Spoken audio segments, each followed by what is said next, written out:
আজ আপনাদের সঙ্গে গুঁড়ো আলু দিয়ে কীভাবে গরুর মাংস রান্না করব সেটাই শেয়ার করব। তো প্রথমে আমি মাংসগুলোকে খুব ভালোভাবে ধুয়ে পানি ঝরতে দিলাম। এখন একটা হাঁড়িতে তেল গরম করে তাতে পেঁয়াজ এবং আদা বাটা এবং রসুন বাটা দিয়ে একটু ভালোভাবে ভেজে নিলাম। এর মধ্যে দিয়ে দিলাম তেজপাতা এবং গোটা মশলাগুলো, এলাচ, দারচিনি, লং, তেজপাতা আর কি সব কিছু দিয়ে আবারও খুব ভালোভাবে একটু ভেজে নিচ্ছি, যাতে আদা রসুনের কাঁচা গন্ধটা না থাকে। এরপর আমি এর মধ্যে দিয়ে দিলাম লবণ, হলুদের গুঁড়ো, মরিচের গুঁড়ো দিয়ে আবারও খুব ভালোভাবে একটু ভেজে নিচ্ছি। এখানে আমি এখনই কোনো পানি ইউজ করব না, কারণ আমি এই মশলার মধ্যে এখন মাংসগুলো দিয়ে দেবো। আর মাংস রান্না করার সময়, কষানোর সময় কখনো পানি দিতে হয় না। মাংস থেকে যে পরিমাণ পানি বের হয় সেই পানিতে দিয়ে প্রথমে মাংসটাকে খুব ভালোভাবে কষিয়ে নিতে হয়। তো আমি সে কাজটাই করলাম।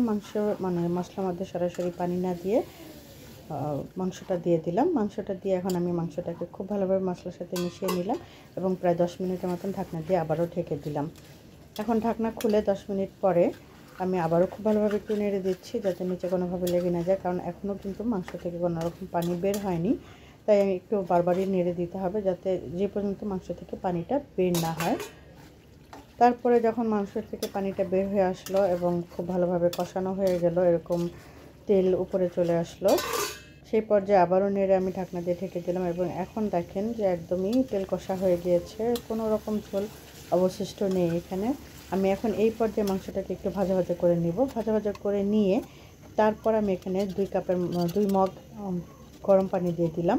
এখন গরম পানিটাকে খুব ভালোভাবে মাংসের সাথে মিশিয়ে নেড়ে চেড়ে তারপর আবার আমি খুব 10 মিনিটের মতন রান্না করে নিলাম, অর্থাৎ কষিয়ে নিলাম।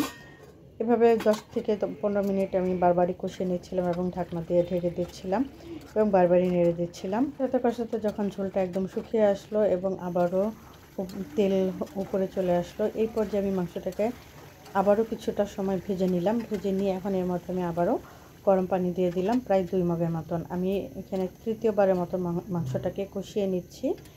এই মাংসটাকে তৃতীয়বারের মতন কষানোটা খুব জরুরি।